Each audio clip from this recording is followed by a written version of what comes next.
Live. Good evening, everyone. The date is Wednesday, August 9th, 2023. The time is 6:08 p.m. and we will call the convening of the Cleveland Community Police Commission's Police Training Committee to session. And call the business of the meeting to order. So we will start today with the roll call and to make sure that we have a quorum. Commissioner Benito. Present. Commissioner Donaldson. Present. Commissioner Chura. Present. And I am Commissioner Adams, and I am also present. And I would also just like to update the public that over the past week or so, we have reduced our committee down from 5 to 4. Commissioner Greg Reeves, for his own reasons, has decided that he will no longer be a part of this committee. So that was his decision. And so for the moment, we will have 4 members of the committee. And it's a possibility that we may have another join, but currently we are now a 4-member committee and not a 5 committee. Coach Reed? Yes, I just want the minutes to reflect that I am present. Yes. As well as staff person Shelley Yes. Williams is here. And we also have staff member, our community liaison, our community coordinator, Shelley Williams, present, and also co-chair Jan Ridgeway. And we're expecting co-chair Rodriguez as well today. All right, so to begin our meeting, what I would like to do is sort of get an update the last meeting, and I will say on the record, thank you to the full committee. I thought you guys did a great job at the last meeting. I was like a proud papa sitting in my room over in Pennsylvania. I thought it was really well run committee, and I think that whenever you have a chance to lead a committee, I think you're going to do a great job running a committee. So what I want to do, I know that there's a lot of things that are sort of like a lot of moving pieces right now, but I wanted to know if Commissioners Chur and Donaldson, if you have an update on the use of force work group and the work that you're doing on the this reality-based police training community event. Yes, so I am scheduled to meet with Commander Magoo hopefully Friday. I know there have already been some conversations about dates and things that need to be approved, or I guess run up the chain, as people say. So my focus of the conversation was going to be on the training as far as the curriculum. So, because we also have the requests of putting together the details of how we're going to move forward with the curriculum review and, what that's going to look like for us as the committee and for the commission. And so I primarily was going to talk to them about that, but I can also touch base on the event. It was my understanding that we needed to include other people as far as, picking a location, getting the time and date together. I know Jason had mentioned at one point about kind of helping us put those details together, or at least getting the group together, stakeholders, whoever needed to be involved in that conversation. So saying all that to say that I hope that when I meet with Commander Magoo on Friday afternoon, that we can kind of talk about all of these things in order to get more details going. And then I know, Chair Adams, that you had also reached out to him about some dates. So, yeah, that's where we are now. Nothing from me. Do you have a definite time? No time yet. He was out Monday, Tuesday, and today. But when I responded to his email on Friday, I asked him if he had some time Friday, this upcoming Friday, after 1 p.m. Tomorrow. 2 days from now. Today's Wednesday, right? Yeah. So yeah. You're a retired person. Yeah. So, but I can loop you in on that, of course. Like I said, I should be able to attend. Okay. Yeah, I'll definitely let you know. I only included Greg because the focus of that was going to initially be the curriculum review. But now that we can touch base on the event also, then I'll let you know when. I'm just waiting on him to respond back with the time and location. All right, yeah. Sounds good. I'd like to speak with him too about some. There you go.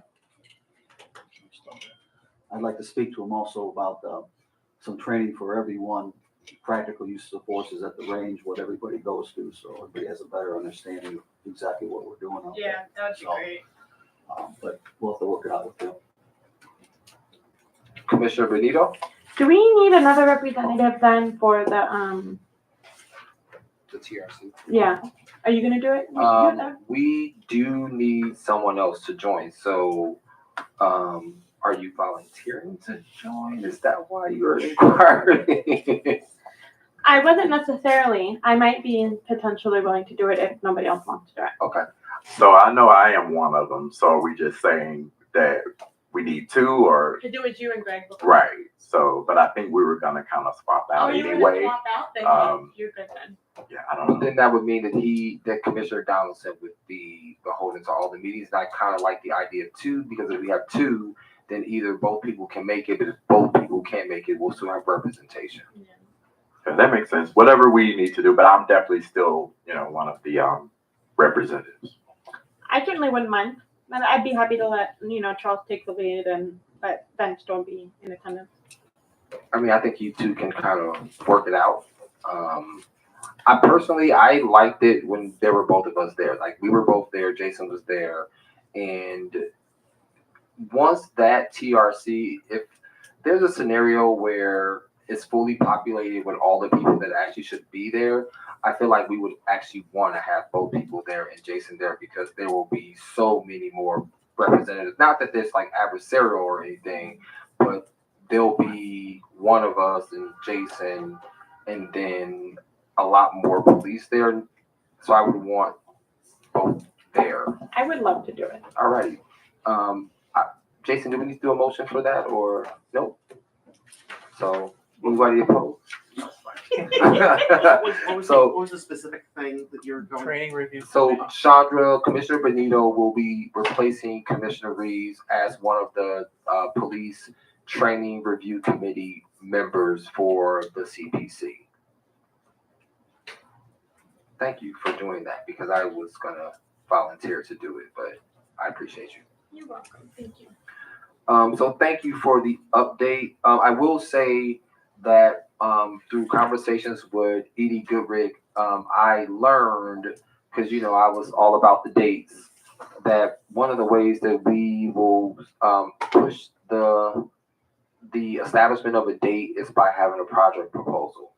So that'll move us into the next item of business. So at Jason's suggestion, I reached out to Shelley, who will be next on the agenda, to draft a proposal so that we would have something in writing to send to the police, to TRC, so that we can move the ball on solidifying a date for the event. So at this moment, I'll hand it over to our community coordinator, Michelle Williams. Thank you, Chairwoman. I'll call you Chair Williams. Chair Adams. I am tired. And so before you, you guys have a copy of that draft. Yes, ma'am. And these are, again, open to edits. Anything that you think needs to be added, deleted, please feel free.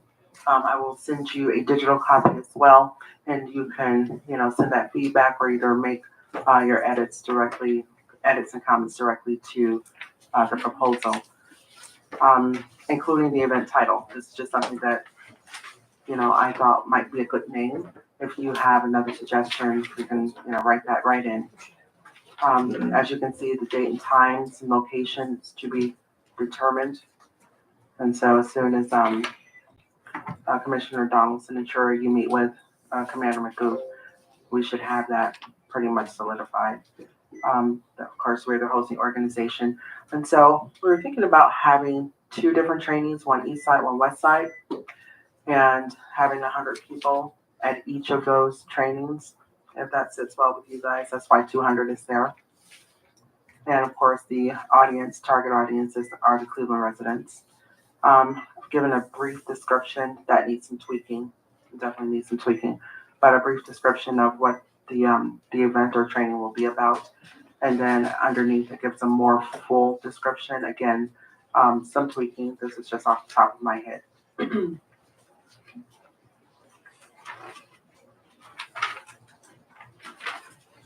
then we give a little background as to why we're even in need of the training. So I included a little background about the 137 shots and how we came to the consent decree. Training objectives. You guys can review those and give me, your feedback on training objectives. We should definitely have what we want to get out of the reason why we're doing this. And these are just off the top of my head. And our outcomes.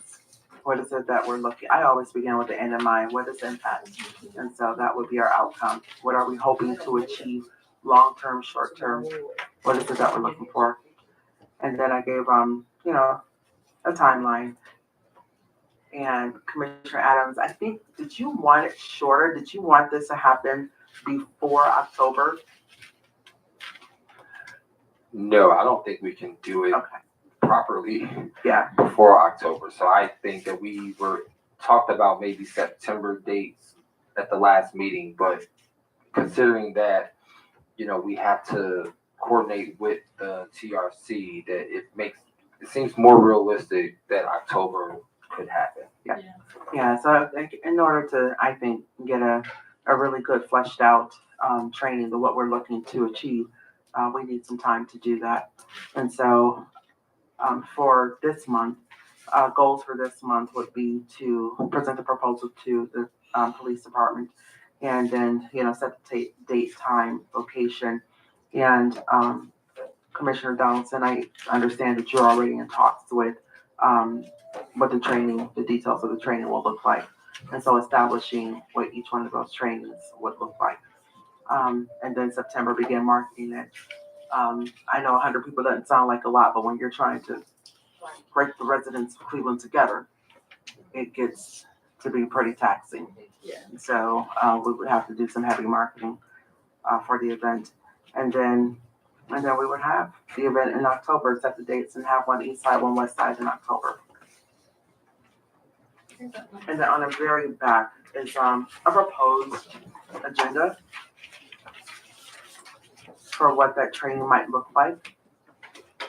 And beneath that, you can see some committees. So we would need a committee for setting the location, going to scope it out, making sure that it has everything that we need, including capabilities for TV20 to be there, and any other news and media outlets that might want to join. Again, establishing what that curriculum is going to look like for the participants. We'll have a classroom component, and then that real time or reality based training that we'll do. And so up at the agenda part, you'll see that we have a presentation of the consent decree and what's changed since 2015, just for a few minutes, and then going into that classroom training for an hour, and then maybe the reality-based scenarios for another hour. I don't know. Commissioner Chura, do you think more time is needed for a reality-based scenario? I think we have to talk with, I believe we'd have to speak with the commander and see which kind of scenarios he wants to go through. Might be a little short, but we'll see what he wants to go through, because it takes some time when you're sitting, a lot of downtime for officers when they're going through it. But if we could get 2 or 3 scenarios, I think it'd be 20 minutes a piece would probably be more than enough time. Might see what we could do. Okay. And I think we have to decide what kind of scenarios we want to look at when we meet with him. And to the chair, just a logistical point, once, if Commissioner Donaldson gives us to Magooth, once they run this up the chain, they would need to get approval, right? So the first step would be to polish this up, give it back we can deliver it via email. Charles can introduce it to Commander Magooth and ask him to run it up the chain, with any edits they need to make. And then we'll do a project kickoff, right? And that's when we'll meet to actually, it'll probably be Shelley, myself, and whoever the point person is, if it's still Commissioner Donaldson or or Commissioner Chur or whoever it may be on this, we can then sit down at a table and flesh out the exact details of the dates, talk about logistics, what materials we'll need, what size space we'll need, right? So that would come, you don't have to handle all that, Commissioner Nelson, on Friday. You have a lot to talk about already. So we'll do this specifically once they agree to this project. We'll set a project kickoff date and for that meeting and have a little committee that works it out, all the details. Commissioner Benito? Yeah, a couple things. Thank you so much, Shelley, for putting this together. One thing that I am imagining with the reality-based scenario with 100 people, I think that I don't know what the capabilities will be for the division in terms of how much staff and like how much equipment they would need, but I think having like some separate classrooms to break it down into smaller groups, just because I think that it would be hard for 100 people to watch the same scenario happening. So I think that if there's a possibility to run concurrent sessions that people can break out into smaller groups.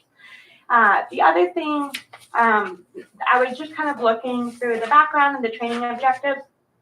One thing that I wanted to suggest adding to the background is putting in a paragraph about the work that the CDP has done in improving their training program, because they really have made some pretty significant changes in, the integration of reality-based and situation-based training, and I think other types of training. And so I think that would be an important piece to add to the background. And then, I think that what I want to make sure this doesn't sound like this proposal doesn't sound like we're proposing that they do a use of force scenario-based training program. They already do that. It's more of a like outreach community education on the CDP's use of force scenario-based training program. And I was looking at the training objectives. So the third one of develop police policy recommendations on ways to improve encounters between police and community, using information gathered at the events, conversations, and workshops. So I think that one thing that I think would be helpful for us to kind of determine is what kind of questions are we thinking about asking community members? I mean, are we asking them for feedback on the scenarios? Are we asking them for feedback on, what are their general impressions of it? And so I think it might be a little ambitious to say that from the feedback that we gather that would allow us to make police policy recommendations. I think that I see this more as an opportunity to get feedback on the training and that we can share, that can be shared with CDP, and then also to be an education piece for the community to see what's happening. And the other thing I think, this could do is help, as the training division is developing these scenarios, right? Maybe this kind of event could be a conduit for help kind of creating a process through which the community can give input on what type of scenarios, what are the scenarios they're seeing in their communities that they want to see law enforcement, be trained on and addressed on. So those were a few of my thoughts, but I thought that this was great, and I really appreciate your work in getting this developed for us. Commissioner Chur? Yeah, I think it's a good idea. If we could get a venue with like 3 or 4 different classrooms, we could get everything running at once and just rotate the public through it. I think that'd be great. I do also want to say, Coach Rodriguez, you want to comment? Yeah, I have a question. Okay. So with collecting the data, are we thinking about having like forms, like what you said with the questions, or we're gonna have poster sheets? Sometimes people walk around and write their comments. Is that how we're collecting the data? To the chair, so once they approve this, then we'll work on, jointly with them. Cause it's for both of us, right? So it's the guy, so we'll come up with questions. It'll probably be an exit survey they fill out when they leave, what was the best part about it? What was the worst part? Is there anything you learned here that you would or you didn't see here, we'll figure that part out logistically. The exact questions on it to be determined today. That would be for the working group to come up with how do we want to collect data from this, right? Because if we're lucky and we get 200 people, and I think if we advertise this, it'll be a good draw. We could get some really good feedback for the first time of people seeing how force is used. I in the beginning, we talked heavily about especially de-escalation, right? So we don't want to do scenarios where sometimes I've seen police departments run the media through no-win scenarios, and then they say, see how hard it is, right? What I want is scenarios where they're very similar. I get we don't want the police, some of these reality-based scenarios are kept confidential because we don't want police cadets to know how to beat the scenario before they go through the scenario, right? So we'll have to work with them to find some scenarios that are agreeable but are still very close to what they're doing at the academy. But we want these scenarios to be, the public can see that if you use de-escalation correctly, the result will be a positive arrest without force, right? I think that's what we want to show the public, that the policy has progressed that way. That's how we're teaching it now. And we want to be able to let people know that police are being taught that they don't just go right to the gun. Their goal is to try and end these scenarios with an arrest that didn't require force. And I think that's the way they're designing these reality-based trainings is that if the cadet does the correct things based on the curriculum that we saw, right, there is an outcome where they don't have to use force, right? Yeah. So that's what I think the goal of this to be is to show the public how that can be done and sometimes how tricky it can be to get there, right? So and again we have an officer here who I don't think you ever had a pistol fighter in your career, if I'm correct, right, Jim? So it can be done. Yeah. So right, but not so it can be done, and so I think this is a great way for the public to see that how they've modernized use of force training and how they're emphasizing to teach officers to try and exit scenarios that would quickly go to force 10 or 15 years ago without using force today. So, Commissioner Schroeder? I'm almost thinking maybe, as you just brought up, they could show both examples. Yeah. I mean, that would be a good, here's what they're not supposed to do, and here's how they're supposed to do it. Might be a good educational tool for the public. Chair. Yes, Chair Ridgway? I just want to echo what you're saying, Commissioner Chura. I took a half-day training with NACO on use of force, and they did that. They showed one scenario that you should not use, and then they showed a scenario that you should use, and I just thought it was interesting to be able to compare it. It was just a half-day training that I took, a couple of months ago. Yeah, I just signed up and took it. I think it's interesting, we always de-escalate, even though we didn't really call it that. And you had certain officers that we would talk and try to get the person to come around. And then there was other people that just charge it in like a bull, and it always was bad results. So. Yeah. But I like the idea of doing a contrast. I think it helps people to understand it better, to be able to see the worst case and the best case scenario. Yeah. Commissioner Benito? I was gonna say also maybe in the agenda, and maybe this is part of the classroom training, is providing information to the community on what the use of force and de-escalation policy is, so that that could be helpful context. Maybe that is what the classroom training is.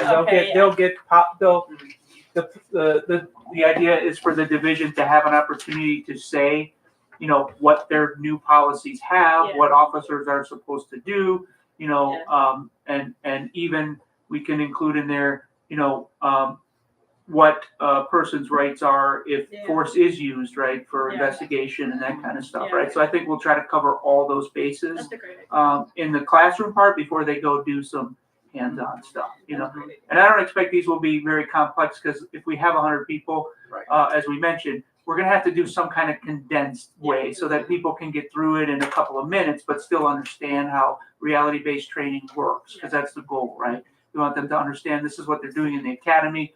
it's scenario based, it's not just classroom and take them through things. Co-chair Rodriguez? No, he answered my question. My question is if you're in a situation where you're on the side where use of force isn't effective, how you go about that, but he said what I was gonna ask. And I did want, I'm sorry, Chair Adams, I wanted to just say, I really like the breakout session idea where if you guys discuss with Commander Magoo 3 different or 4 different situations, each one of those would be a breakout session. And people could choose what session they would want to attend. Commissioner Benito? Last thing, sorry. I think one thing we could also do before they break out into individual kind of the classroom for them to experience it is as a group, they could see a demonstration of officer going through it. Everybody could watch, a whole, maybe a slightly longer scenario and then see what, that kind of coaching that happens, right? Because a lot of times, they've talked about that, they'll go through a scenario, pause it and say, okay, this is what are you going to do here? Or this is what you should have done. And then everyone can see that. And then they could go into the breakout rooms and experience it themselves. But I'm sorry, I'll stop talking. Thanks, everybody.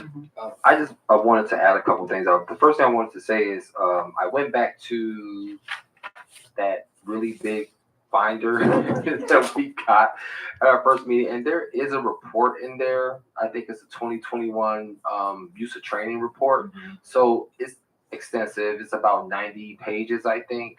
But I think that as we're moving towards this event, that would be maybe a good reference.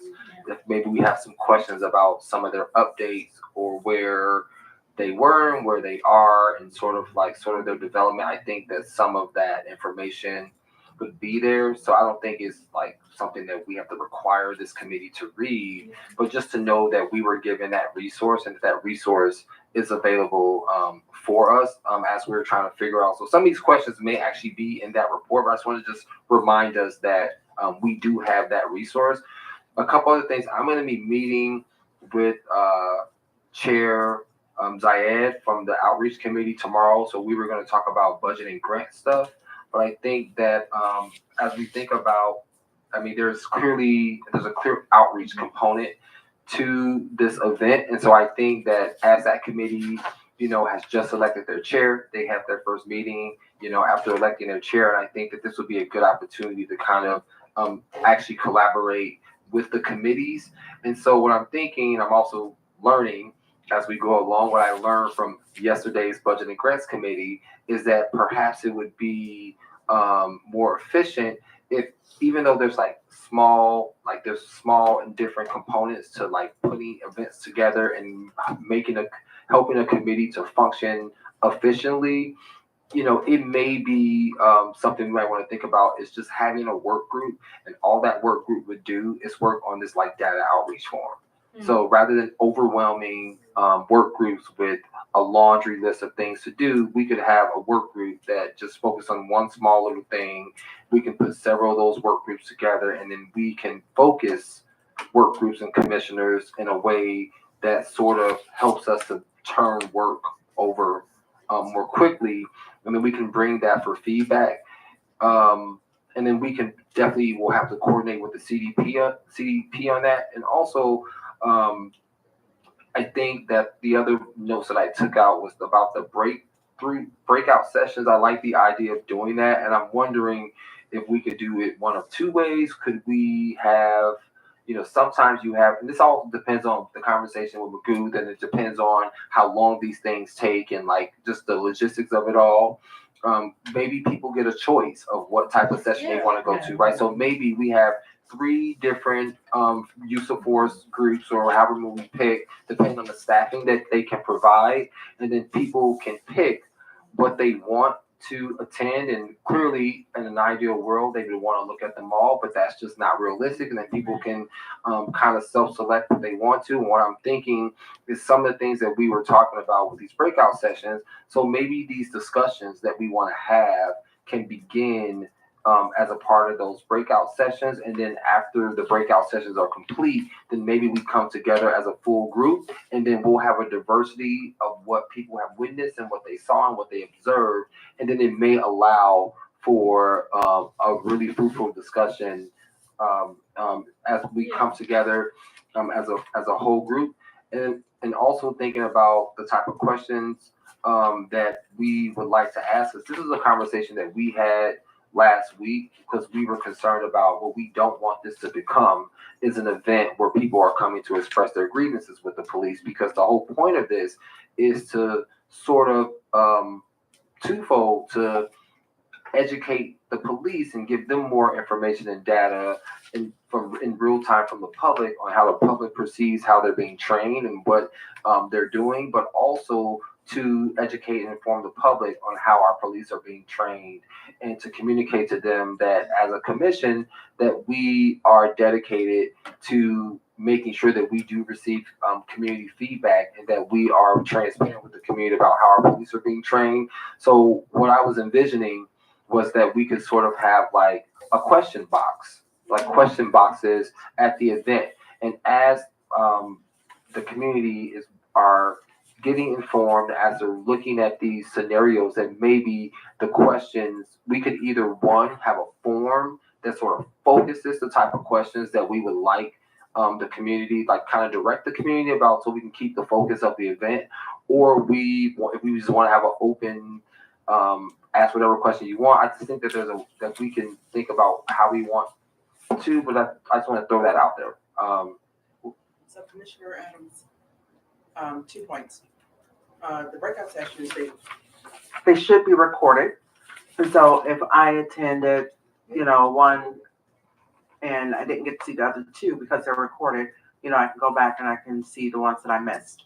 And then if you want to, reconvene after the breakout sessions, have a debriefing amongst all the breakout sessions, I think we should provide lunch at that point, and then we can debrief over lunch.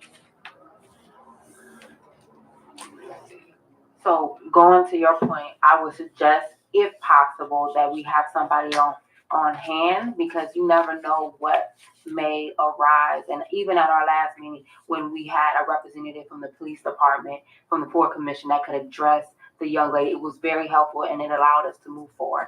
So I'm not sure of the staff that's available, but that may be a logistical item that we can bring up just in case, because I think if we anticipate it and if something arises, we can nip it in the bud instead of being at the event and then trying to scramble and trying to figure out how we're going to navigate. And to the chair, don't forget, the target audience here says Cleveland residents, but this is also for commissioners, right? So I'm hoping this will be a learning experience for commissioners too, to go through these scenarios and to get some additional education on use of force that beyond what we've already provided in the classroom setting, right? So when we first talked about this, I envisioned, staff and commissioners learning from this experience too, not just community members, right? So I just want to put that out there. Do you want to continue, or?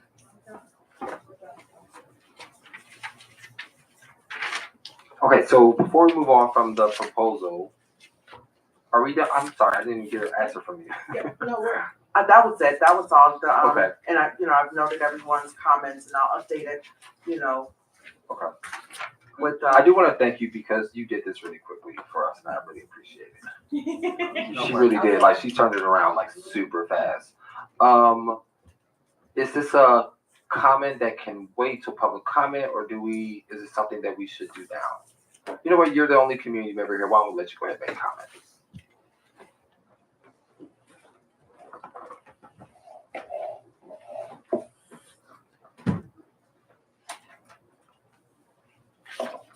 The reason I will raise my hand not to wait till the end, because this is a very serious topic. Your intent is very good, but unfortunately, two situations can happen. One is the one you said, very concerned. You don't want the event becomes, but this definitely will happen. The other side of it, which will make the community member even angrier and more frustrated, is this design is very dangerous to become a dog pony show. Please let me explain why. Commission should be in the neutral position. As you mentioned, that important goal, you want both police and community members all learn something. But unfortunately, the attendees, they already have their pre-existing condition. Community member who will come to this event, not all of them are as objective, neutral as you are at the moment. Lots of people come here with all the frustration and anger, distrust, mistrust, whatever with police already. And police, even before issue 24, they have been tried very, very hard to display the fact that they have been improved a lot within, which is not true. Because if that had been the case, community member would not still have a new incidents one after another. So now, I'm very infamous for unpopular opinions. I would suggest, I know they probably will have the scenarios they make up to use in the training. However, those in most of the community members' mind is dog and pony show. They will pick something easy. So I will actually suggest the scenario would be, for example, one of the incidents just printed on this paper. Let's recreate the situation, Melissa Williams and Timothy Russell's incident. Let's see how the current new officers, how they will react on that. I'm actually, yes, suggesting we use the real incidents as the scenarios. Don't make up something simple. We have to show the commission, we have to show the police and community members that we do mean what we are going to do. We want both sides to learn and to understand the difficulties of the other side. How difficult will be for the new officer to react to the same scenario which already happened in the community, and see if they can really understand the scenario and apply the new trainings, the new curriculums they have been given. In that case, we will know how solid the training curriculums actually is to help them out, to get out of the wrong practices they have been doing for, decades or even centuries. And also that will help the community member to understand how hard it is when you have only a split moment. Officers can make good decision or not, if that's something they are not trained for. We do not want this training to become a dog pony show for either side. If we can get this done, then this will be a very big achievement this commission has done for the community. Thank you. Thank you. I do. Thank you, Lou. I appreciate that comment. I think we'll take this back into our committee to talk about it, particularly with the work group, since they're going to be meeting with Commander Maguth on Friday. I think that's, empower that work group to sort of navigate this suggestion. I do want to just say that before I would want to use these real life scenarios, I feel like out of respect, I would first want to reach out to all of those families. Any real scenario where we're using someone's deceased loved one who's died at the hands of police, misconduct, I would first want the blessing of those families. I think that's just the first thing, that before we even think about doing that, I think just out of respect for them, I would want to have their blessing. Because you don't know what type of trauma that would bring up for them. You just don't know. I mean, just when people, pass away under like natural circumstances, it's still a painful thing, and the grieving process is long. And so I would just want to have the blessing. If the police were willing to do it, I would think the next logical step would be to ask for the blessing of those families to do something like that. I feel like that could open a can of worms. I agree with what the chair just said. I envision this more as the uses of forces that occur every day out there, not some high profile incident. I've envisioned maybe some people hanging out at a store and the officers approach them and then we go from there. I envision a domestic violence situation, things like that, that happen every day out there. And maybe some other scenarios when we talk with the commander, whatever he might have some ideas on. And to that point, I also think that we have to be also conscious of not putting on a dog and pony show, right? That we also don't want to come off as that we're pandering to the public because these are national cases that are known. And so, I think that it is not to minimize the significance of those cases and those people that have passed away that maybe should still be here with us, right? But I also think that, we do, our goal is to serve the community and to educate the community and to empower the community through education and through building better relationships with our police.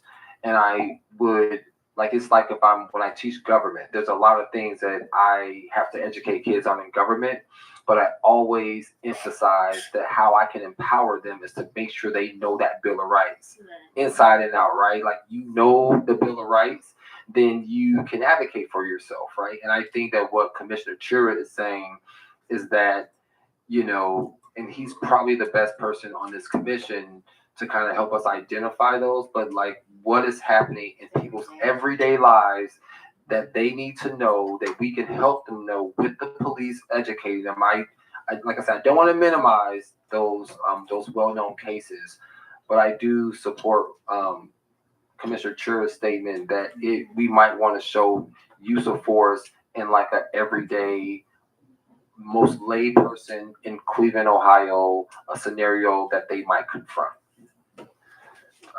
Commissioner Goodwin? No.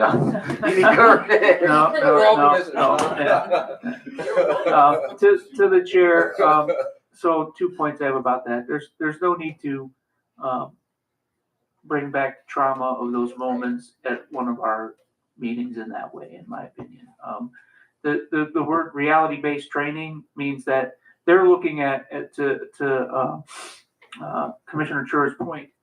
When they create these scenarios, they're bringing in, they're looking at body cam things that have happened, so they're already based on things that officers are experiencing out there that they feel could be learned from, right? So that's what this is. That's why they've moved to this model. It's different from the old way where they would just show videos, Commissioner Chura's got a few years on me, but so I don't know if they had video when he was in the academy. It might have been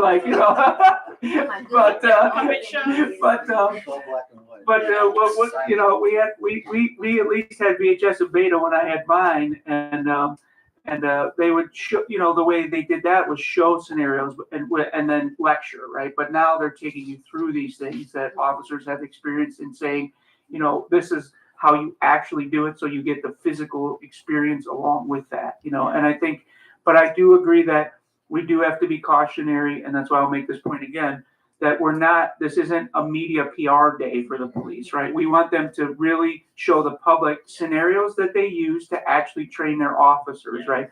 Not the scenarios that make it look so dangerous just to justify use of force, because there's two ways of doing it, and some departments take that approach, right? They like to PR justify force by making it look like that's the outcome that they put the news media through, right? To say, see how hard this is, you have to use force. I think there is a middle ground here, and we have to stand our ground that we really want the public to experience the truth here of how you're training, right? So. And to the chair, I think to add to Commissioner Chura's comment, as well as the information that the ED has shared, that not only would we have to be sensitive to the families, and you don't know what family is. Right. I mean, that's a broad, brush.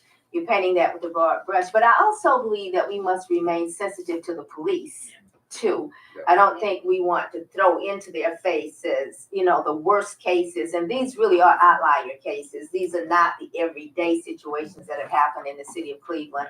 So I do think that the sensitivity, if we were to take that route, the sensitivity would have to be not just to the families, but also to the police department itself. So I just wanted to add that comment to what has already been shared.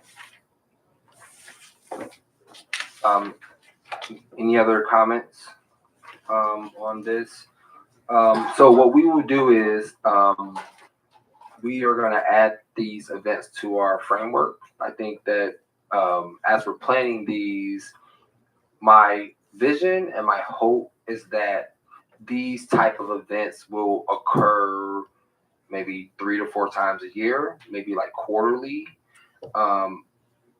We'll have to work it out, but my vision is that these will go over well, that we will be able to figure out how to do these in ways that are effective and that are beneficial to our community, and that it will begin, to address what Lou is talking about, which is this idea that our police still have an image that is in need of repair.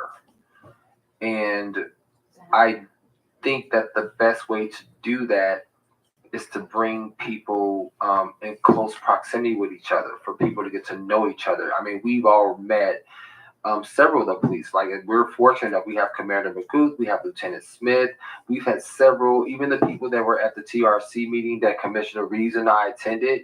It didn't feel tense or adversarial. I feel like they want to do this work and they want to improve these relations. So I think we can, with us leading the way, in coordination with them, I think that we can accomplish the goals. Like, Lou, that is one of the goals of this, is to repair the image, not just for a PR thing, but I believe that the most effective way to change what people personally think is sometimes they hate to hear it from someone that they know. So maybe there'll be people in our community who will attend this event and they'll say, hey, you know what? I went to this CPC thing. I was a little skeptical about it. The police were there. But you know what? It was all right. Magooth and Smith, they will talk to the community. And I think that we have to lay that as a foundation.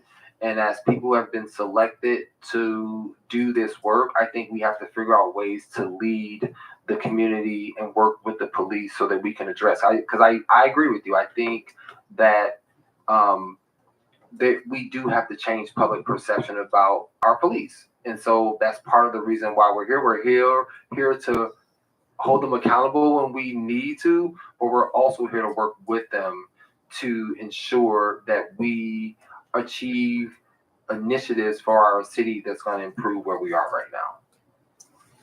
One last comment. Go ahead, Commissioner. And that is that not only should our work be about our community changing their perception of the police, it's also about the police changing its perception of our community. Yes. It works both ways. Yes. And I have talked to so many new cadets, when I was at Garden Valley on the police ride-alongs, where they would visit Garden Valley right after they graduated. And there were so many that were not from the city of Cleveland and had never worked in an urban environment before. They had these perceptions of what it means to be in an urban environment. And it was great to have our community talk directly to these cadets to say, well, that's sort of a stereotype. That isn't all of who we are as a community. So I just want to say it is just as important that our work would be directed at changing the police's perception of our community as it is the community's perception of the police. Yeah. Absolutely. Thank you for that. And I couldn't agree more with you.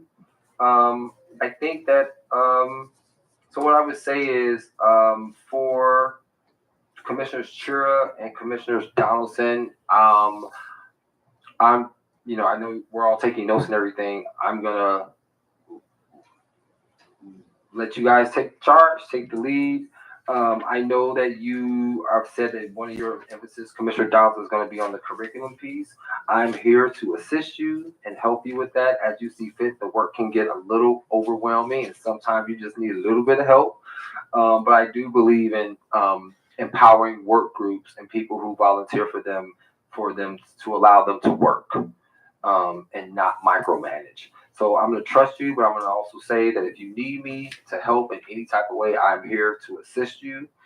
Um, and I also was going to ask that when you all meet with the Commander Maguth on Friday, they talked in the meetings that like these are reality-based trainings that they've been doing already. So perhaps we can get some type of model that we can use as a frame of reference, because I understand what the reality-based training is in theory, but it's always better to kind of like have a little bit more detail. So if they can provide us a model, it doesn't necessarily have to be the use of force training, but I would ask for something having to do with use of force, because it seems like they do have some things in place already that they've been using. But that would be great if we could get that from them. So thank you for that. The next item that I wanted just to mention real quickly, I have been working with Shelly Williams. There are some other community events that she's involved with that are coming up, and there is some overlap, particularly with the youth event that she's working on with, I believe, is it Black Lives Matter in Cleveland?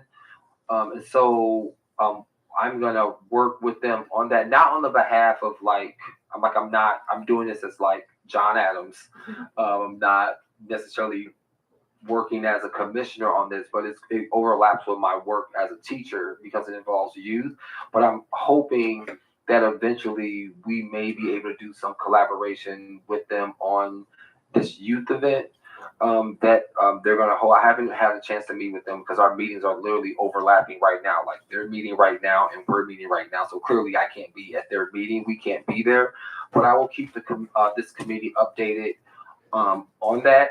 But I mentioned that to say that I think in our July meeting, after the meeting, I had a conversation with Latanya Goldsby, and she had inquired about training, and I was explaining to her that we had already been working with the police on training, and she expressed interest in maybe joining a work group, and she said that she was particularly interested in use of force. And so now that we are sort of moving on this, and we've got a basic foundation set, and we're going to start, really trying to work towards getting this event together, I did invite her to join this use of force work group, and she agreed. So Latanya Goldsby from Black Lives Matter will also be joining you all on the use of force work group. And so I think Shelly has her information. And so if it might be nice to sort of just reach out to her and include her. I think she's going to be like a reliable person. She definitely is a worker. So I think that she will be a great addition because this is about the community. She's one of the most involved people in the community. Her family is also a family who suffered at the hands of use of force by police. So she just seemed like a really good person to include. So I would like to formally acknowledge that she will be joining this group, and I would like to welcome her to the use of force work group and thank her for joining. And so I think our last real item of business, and I'm gonna respect our time. We've been meeting a lot, so I wanted to, and one of the things that we have to do as a commission that we agreed to is actually in our rules. And one of the things that we have to do as committee chairs is we have to provide a framework.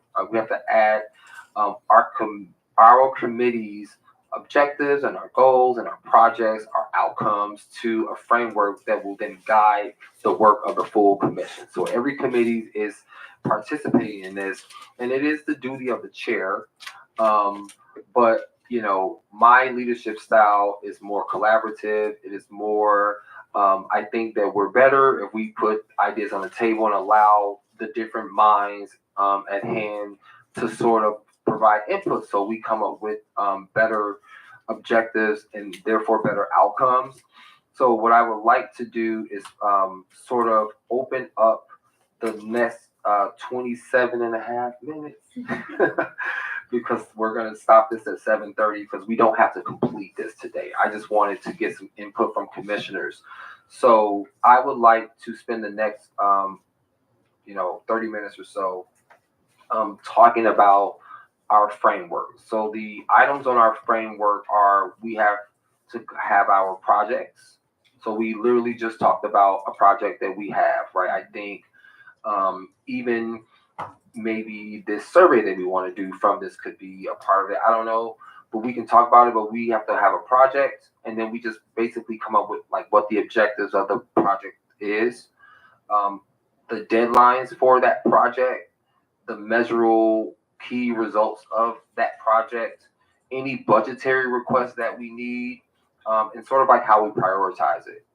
And so what I wanted to do was sort of map that out, and then I already have notes that I've been taking. I've had some good discussions with Jason, but what I wanted to do was start with that. So I think Shelly sort of laid out like almost like a model that we can use for the projects that we're doing, but I wanted to sort of begin the process of starting to complete the framework for our committee so that we collectively are all on the same page about like sort of what the bigger objectives of our committee are and then how we move forward as a committee to accomplish those.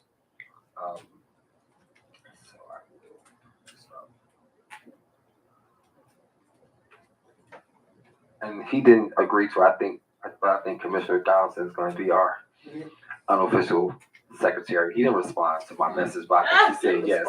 Did you? All right.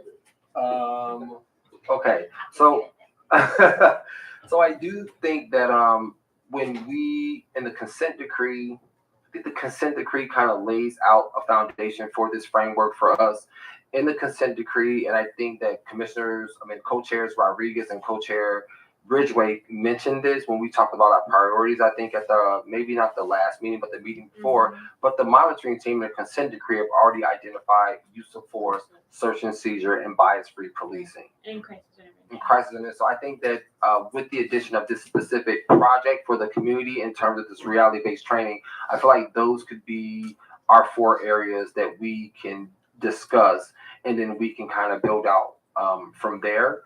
So let's see, we'll roll the dice.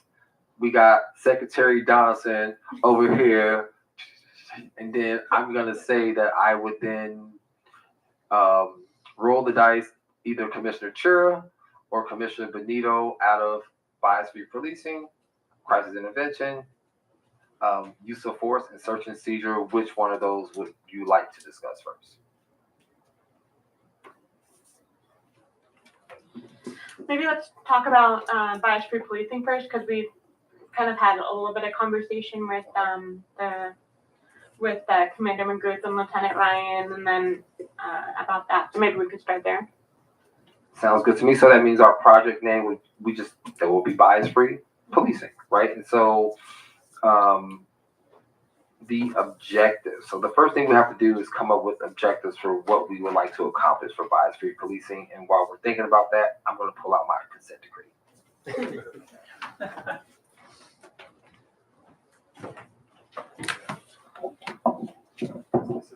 To the chair, I could save you a moment. So in our obligations in the consent decree, paragraph 17B, and this is under the police commission, we have the mandate to assist as appropriate in development of training related to bias-free policing and cultural competency. So I believe one of the things that the TRC may have sent our way already is a review of the cultural competency stuff. So we may have already stepped into some compliance in this box if we gave feedback for that. I don't recall every doc they sent our way, and I know that you guys flexed really fast to get some feedback on everything they've sent so far. But that is one of the things that it says that we are to do, and we are currently non-compliant with that.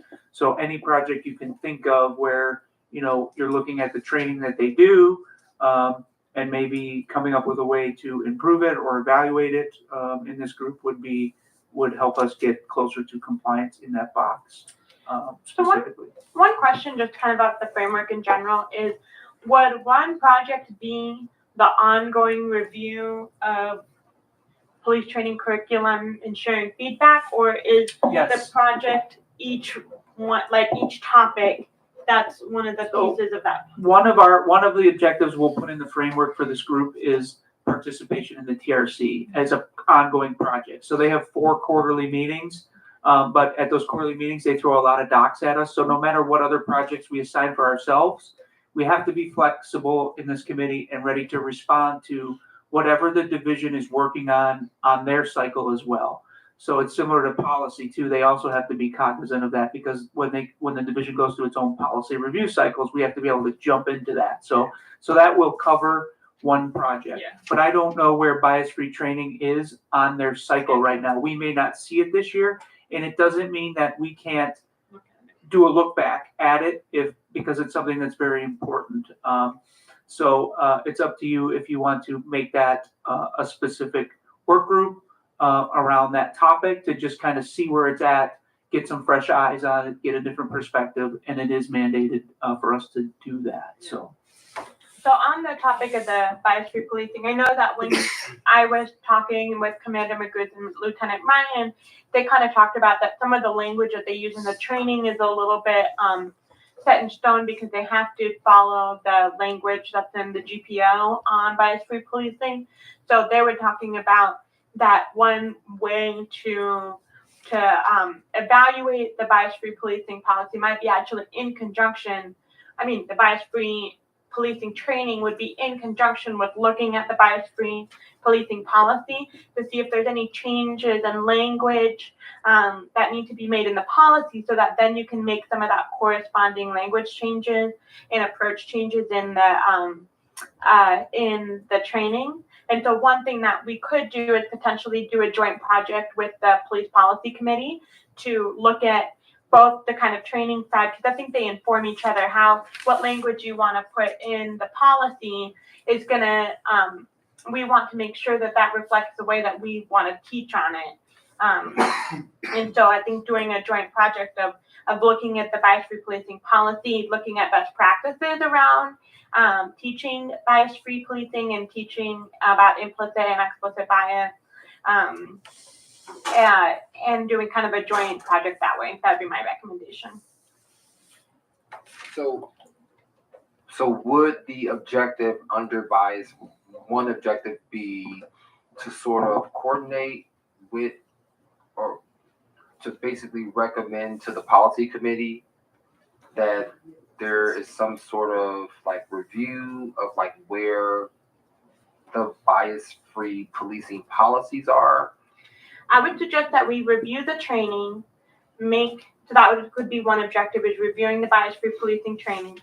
In the review of the training, looking at is there outdated language that, or outdated concepts or additional concepts that we would like to see added, and then based on that, make recommendations to the policy committee to say, hey, you might want to look over these, you might want to evaluate this policy, and we would like to see the following be updated in the bias-free policing policy so that then we can do the training this way.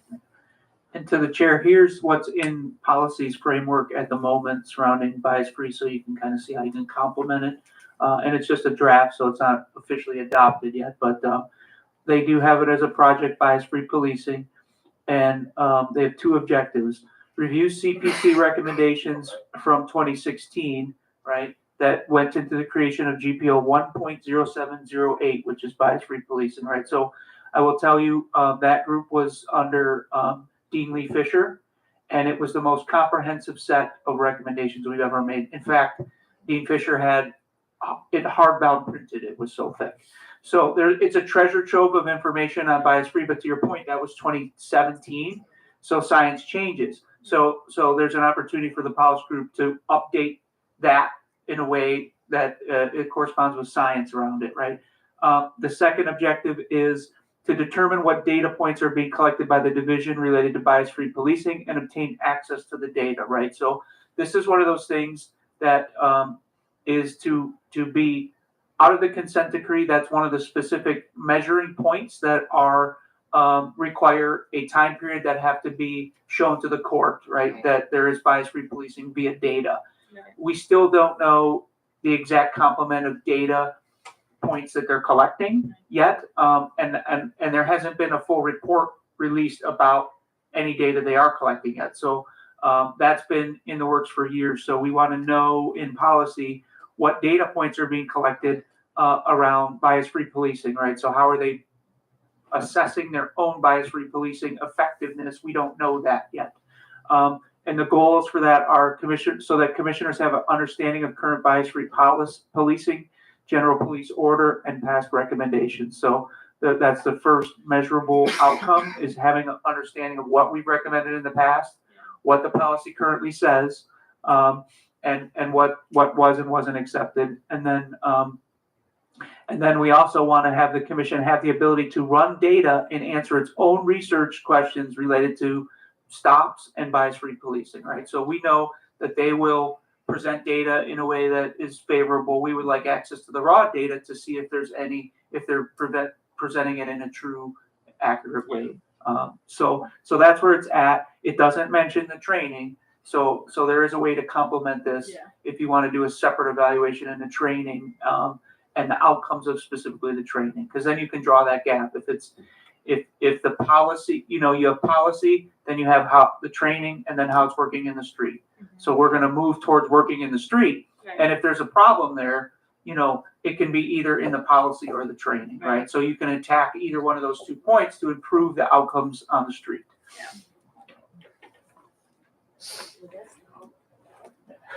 It is. It's a big That's it. part So of we it. gotta work in partnership. Yeah, that's it. Yeah. We should acknowledge that. So I think on that, because that project would be bias-free police training. It sounds like we have a couple of objectives that we've listed, and I think it sounds like we can just build on what the policy committee's already said. I mean, we're literally talking about the same things, and it feels like a couple outcomes would be the recommendations, and then also to move towards. Clearly one of the outcomes would be retraining, right? And then we will make the recommendations, and then I like the idea of moving towards working in the streets. So, and this is like a work in progress. Like, it's going to be like just because we decide on these things now, it doesn't mean that we can't come and revise. But I think that the whole goal of what I want to accomplish today is to sort of give us a really strong foundational frame for our part of the framework.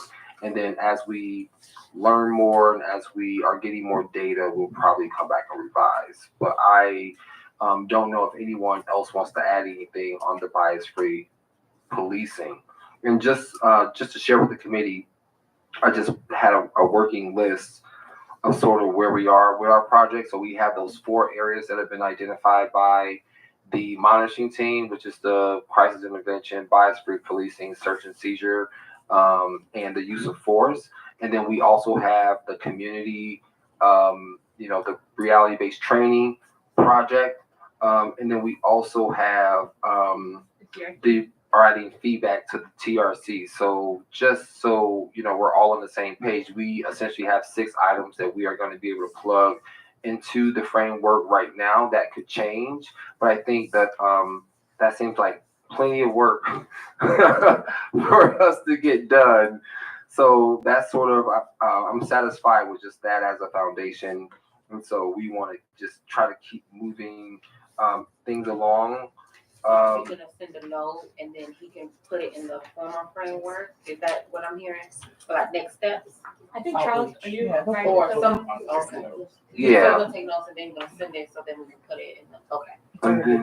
And then also, so I guess the next item would be, I think we are already kind of started on the use of force stuff, so I would feel like we should move on to one of the other items, which will probably be, actually, I think we can probably end with this because we've already talked about the community event. We just talked about bias-free policing. We're already involved with the use of force aspect of this. And then we would have to, and I think there have been conversations about crisis intervention as well. So maybe we should kind of maybe at least start a conversation about the search and seizure part of the framework, which I think we haven't really talked very much about on this committee yet. Well, and I think with the crisis intervention, one thing we can put under there is the coordination with MRAC to review their training. And so that's something that will be meeting with Carol Ballard from the Adams Board this month. Yeah. And so we'll be having kind of a conversation. And I know that you've also emailed with her, Dr. Adams, and that she's part of the conversation that we're having with the CDP around developing the framework and the process for how to do the curriculum review. And so I think, we can include that as one of the items, is that we do have someone who attends MRAC meetings, including their training committee, subcommittee meetings. Chair Adams, I've also enrolled in the 40-hour CIT training with the police cadets in October. So I'm really excited about that. You're laughing. I don't know what that means, but it's every day it's every day that week for 40 hours. And I think that what I learned from that can definitely add to the work of the committee. And that's open to other commissioners, so that could even be one of the items on our checklist. Yeah, to the chair, we can work that in, if so long as there's an outcome to it. So maybe the commissioners who go through it can do a feedback report, a very short report to this commission on, their interpretation of it, what they think needs improvement or whatever, and we can put that as a project through this committee, and that would cover that. So, because Commissioner Benito is the liaison as well. Do the 40 hours? I can't. But she's a liaison for us with MRAC. So with the training, the liaison, she's working with MRAC. I feel like that would be great. So I'm going to change course. I'm looking at the time. I want to be respectful of everyone's time. And I don't believe in just keeping people here just to keep people here. So what I'm going to say is it is now 7:20. And I think that I kind of like this sort of format and working on our framework. And I would want to just ask commissioners, I will say, as we think about moving our business forward and making sure that we are, just being methodical and thoughtful.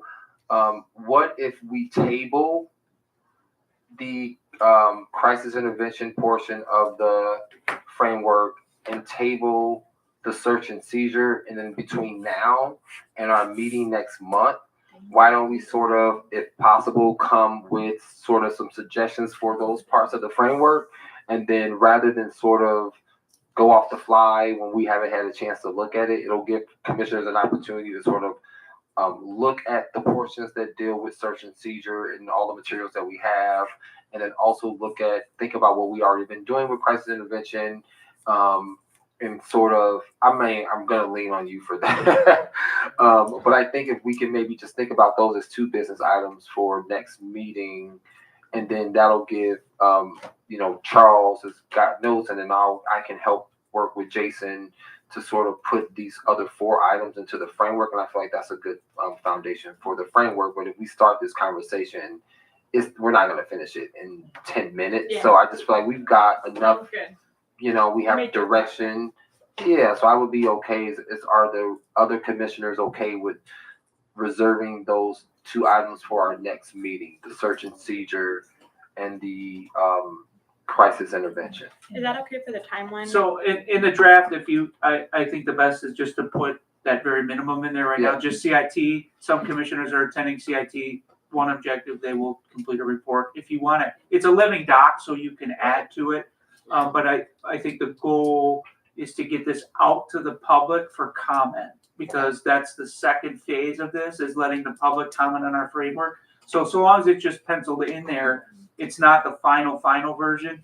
And search and seizure, just because it's a touch point doesn't mean it has to touch this committee right now. Right. Right, that's a massive, there are 5 search and seizure policies. Yeah. So you really would have to dive deep into what this, and there's a ton of training on it. So, you know, it may not be something that we have to tackle in this first iteration of the framework, so long as it's being covered in by the commission somewhere, it's enough to get us compliant. It doesn't mean every committee has to touch every one of those items, but we can do a full discussion in your next meeting of search and seizure, and I can go over what comprises it again as a refresher. I know you've had it from the division, and see if there's something that specifically you might wanna touch on that in the next 18 months. And that tentative framework would need to be in, I hate to say that. Each committee's tentative framework would need to be in to the ED by Monday morning. Okay. You know, like he's Right. explained that it doesn't have to be cast in stone. Yeah. But we do need to be able to make it available to the public for public comment. And so Okay. if you could, So what I think we can do is, are you comfortable working, like taking the lead on the crisis intervention portion? And then I know that in the consent decree, some of these objectives and some of the outcomes are already laid out there. So what I'll do is I'll take the lead on the search and seizure component. I'll use the consent decree as our basic, like our foundation, because that's essentially what we're working towards anyway. And then when that means that we will then be able to meet the deadline to have our portions of the framework ready by Monday, so that then they will be circulated and then will be available for public comment at the next meeting. I can draft those and send them to you and Executive Director Goodrich. Okay, sounds good, thank you. Thank you, and I think having this draft can see as a commission overall work groups and where our focus is, and then, like we have mentioned, is there any overlap? Is there any areas that we need to improve on within those outline sections and in the consent decree? So I think that will give us outline of where we're at this time. Right. Sounds like we are all on the same page, Thank which is you. great. So I think that are there any other items of new business, any motions or anything that anyone needs to move forward for the committee? I just had a question. So I don't think we saw anything on cultural competency in the preload. So is that something we've been sent that we need to look over?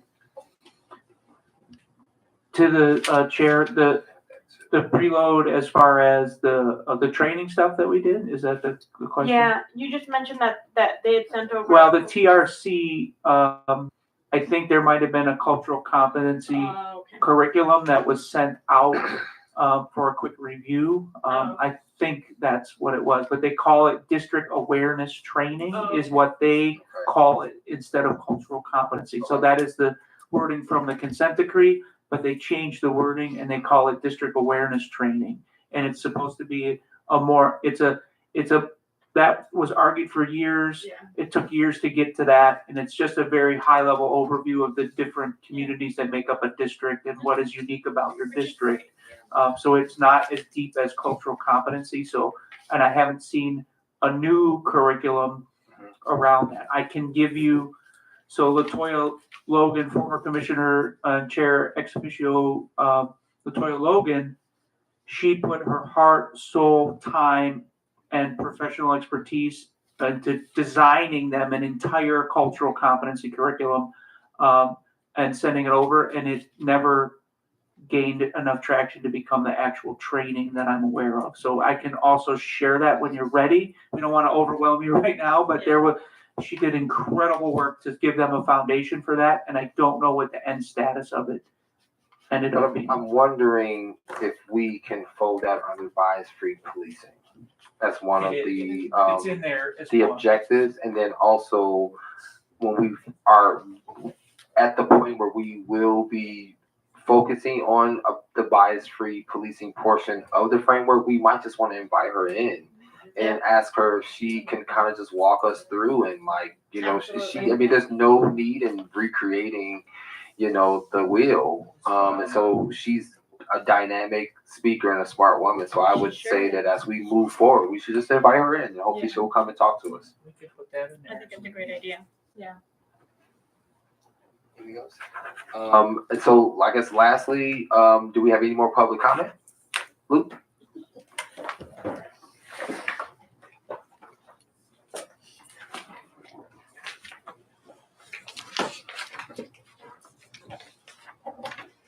Thank you for the cue.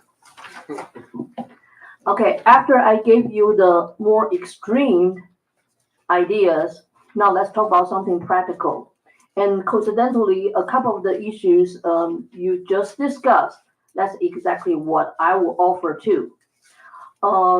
There are some good work developed before, but this goes back to my earlier comments. Police department did not really want to do anything with those. So I believe this batch of the commissioners, you can actually utilize all those good tools already developed to put into your work to make the whole thing move smoothly and more effectively. For this upcoming engagement, I will still call that engagement. I earlier mentioned something more extreme. That's because the distrust between community member and the police.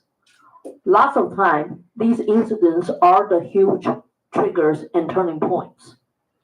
That's why I support Commissioner Chura's idea. Probably their current curriculum is good to a certain degree, but we need to incorporate certain things because excessive force actually is only the result. It's not really the cause. So maybe the scenario we want to see and the community member will be convinced police is really doing their work to make an effort in a positive way is to incorporate the culture competency and the way the mental health issues in the community. And this is the reason why I was very happy at the beginning of the meeting. Commissioner Adams actually mentioned that Commissioner Benito should be attending the event for that reason.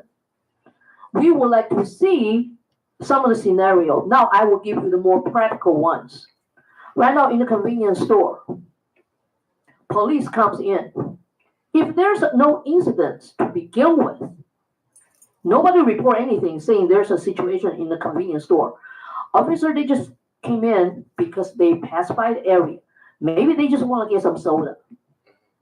In this case, how would they treat the workers at the store and other customer at the store? That could be a good scenario.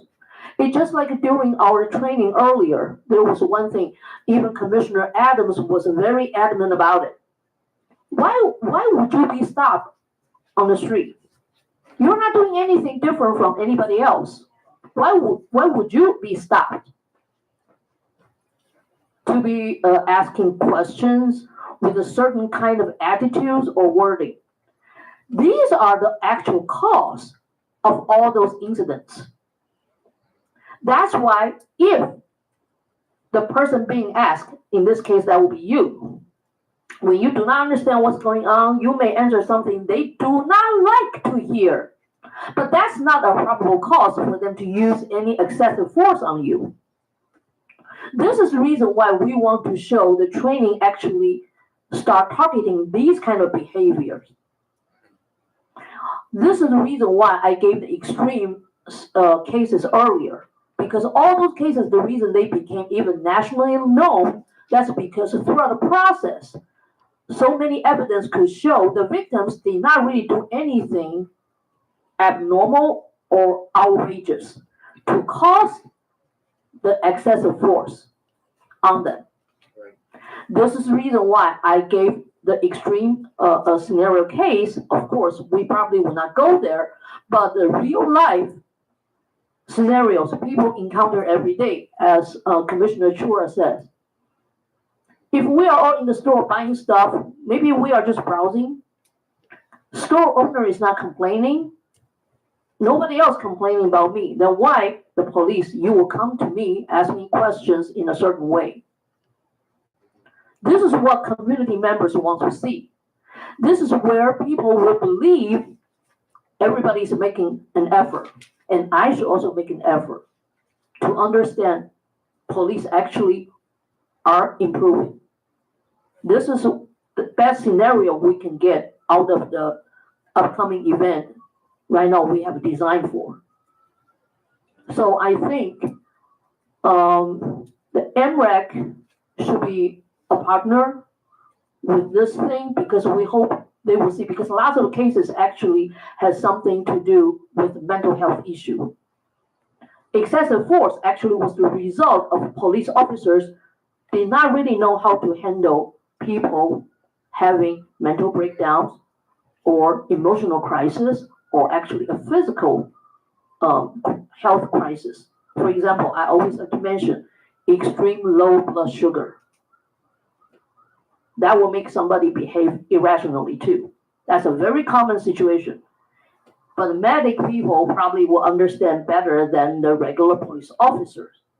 And this is what community members' distrust is from. Everyday scenario. And I'm glad you guys already touched those points, but I hope this event, doesn't matter we will do that quarterly or semi-annually, I hope these two elements, the cultural competency and the MREC, all these elements should go in. That will really help to generate a better result instead of getting a risk to be a dog pony show. Thank you. Thank you, Lou. Point well taken. Thank you. We appreciate your comment. And if there's nothing else on the agenda, this meeting is adjourned. Thank you. Well done, everybody. Good job. Yes, I know.